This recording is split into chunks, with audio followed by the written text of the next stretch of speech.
Өзім өмірімде бір күні депрессияға қатты түскен болатынмын. Ақша таппаған моменттер болатын, проблемалар көп болатын. Және сол проблемалардың шешімі ретінде ол маған білім алу керек болды.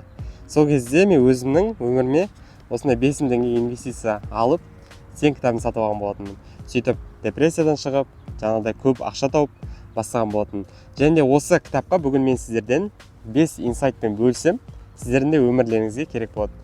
Егер де сіздерде қазір депрессия болып жатса, ақша тауып жатсаңыз, және өміріңізге бір система қойғыларыңыз келсе, осы кітапты оқуға кеңес беремін. Немесе бүгінгі 5 инсайтты тыңдап кетіңіздер. Бұл кітап Азамат Скаковтың кітабы. Азамат Скаков деген сертификат алған коуч. Мен өзім танимын бұл кісіні, өте ақкөңіл, өте ақылды кісі. Ал кеттік, ең бірінші инсайт: бәрі бірден болмайды. Мен ойлайтын, маған срочно ұйқыны реттеу керек, маған срочно байып кету керек, маған срочно қарыздарды жабу керек деген установкамен жүрген болатынмын. Сөйтсем, бәрі бірден болмайды. Әдеттер бірден қалыптаспайды екен. Срочно деген сөз, ол вообще жұмыс жасамайтын нәрсе. Кез келген әдет, ол ұзақ, тұрақты түрде күнделікті жасалып отыратын нәрсе. Адам тек қана сол арқылы ғана өзінің әдеттерін жөндейді, өзінің өмірін өзгерте алады. Тек қана тұрақтылық арқылы. Сол үшін де ең бірінші сіздерге түсіну керек, что бәрі бірден болмайды. Бәрі аз-аздан үздіксіз демекші. Сол нәрсені тереңірек түсінген болатын осы кітаптан. Және айтады, 9 әйелің болса да, 1 айдан кейін балалы болмайсың. Әрине 9 айдан кейін катастрофа болуы мүмкін. Бірақ та бәріміз бір нәрсені түсіну керек, сабырлық керек и тұрақты түрде сол нәрсені жасап отыру керек. Сол кезде сіздерде жақсы нәтиже болады. Екінші инсайт: ұйқының маңыздылығы. Адам 80-90 жыл өмір сүріп, соның қанша уақытын біз ұйқымен өткіземіз. Күнделікті 8-9 сағаттан өткізсек, енді есептеп көріңіз. Сол үшін бізге ұйқы өте маңызды. Және де ұйқының ең маңызды уақыты түнгі 10 мен түнгі 2-нің аралығында. Ол кезде бізде мелатонин гормоны бөлінеді. Ол мелатонин гормоны біздің жанындай қайттан, егер де байқасаңыздар, түнде басыңыз ауырып ұйықтап қаласыз, азында тұрып уже жазылып кетеді. Сол нәрсеге мелатонин гормоны бізге отвечать етеді. Сол бүкіл организмді тазалап отырады, емдеп отырады. Және де сол уақыт аралығын біз ұмытпай, сол аралықта ұйықтап үлгеруіміз қажет. Бірақ бізде қалай болады обычно? Түнгі 2-ге шейін TikTok шықылап, 3-те, 4-те ұйықтайтын боламыз. Немесе таң намазын оқып та ұйықтайтын моменттер болады. Бірақ оның бәрі бізге, организмге өте зиян болып келеді. Сондықтан сол нәрсені түсіну керек, что ең басты мәселе бізге жөндеу керек нәрсе ол просто ұйқы.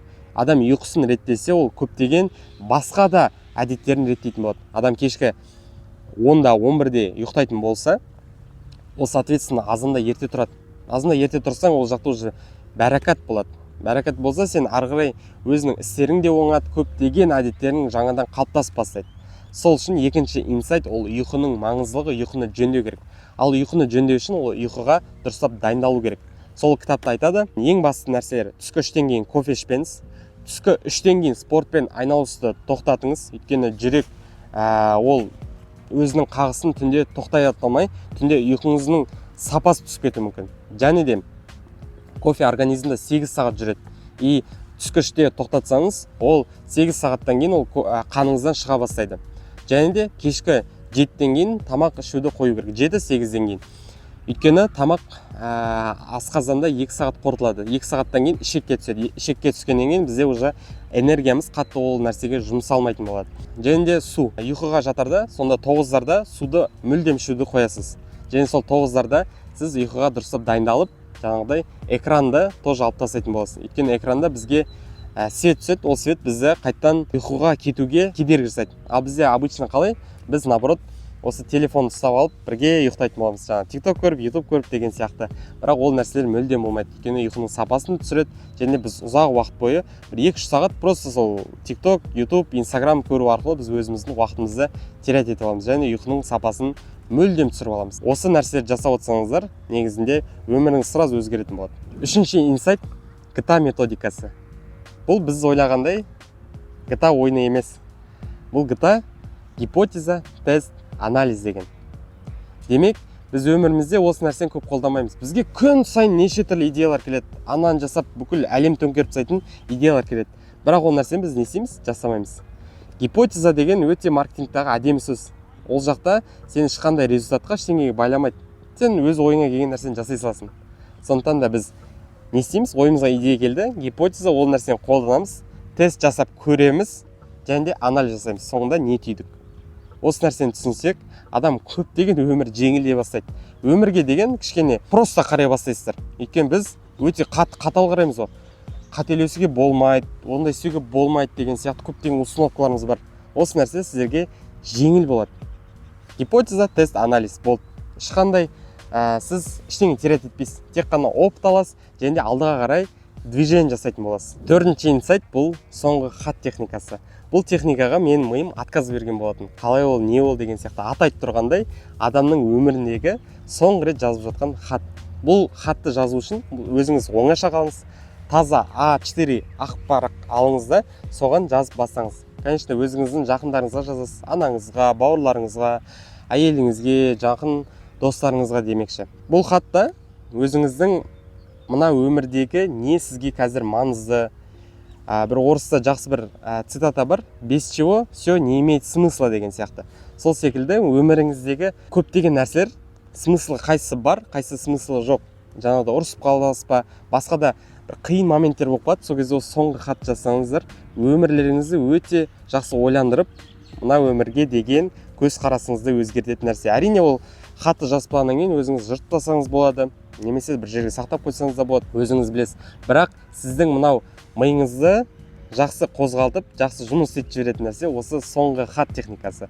Осыны қолданып көріңіздер. Ал бесінші инсайт, ең сочный инсайт, ол таң берекесі. Бұл таң берекесі не түсінуіміз керек бұл нәрседе? Ол ең бастысы ол тұрақтылық. Күнде сіз бір уақытта тұруды үйреніңіз. Екен бізде қалай болады? Біз обычно суббота воскресенье күндері ұйықтап қаламыз. Түскі 3-ке дейін бүгін ұйқымды қандырып алайын деген сияқты сылтаулар айтып бастаймыз да. Ол нәрсе біздің ағзамызға шок состояние береді да. Өйткені не болып жатыр, түсінбейді организм, қалай ол деген сияқты. Егер қатты ұйқыңыз кетіп бара жатса да түсте ұйықтап алыңыз деген нәрсе. Бірақ тұрақты түрде 6-та күнде тұрып үйреніңіз. 6-та 7-те қандай да тұрып мақсат қойдыңыз, сондай уақытта күнделікті тұру керек болады. Ең басты нәрсе осы. Және айтуыңыз мүмкін, от 6-та тұрдым, мен ұйқым қымбат деп. Егер адам сөйтіп айтса, ол реально дене сөйтіп ойлайды, сөйтті, ол реально ұйқысы қанбай қалады. Сондықтан да азын отырдыңыз, ұйқым қанды деген өзіңізге енді айтып көріңіз, басында айтасыз, сосын кейін уже әдетке айналған кезде уже сіз оны айтпасаңыз да уже организм ұйқысы қанып тұрады. Және де ең алғашқы нәрсе ол жарық.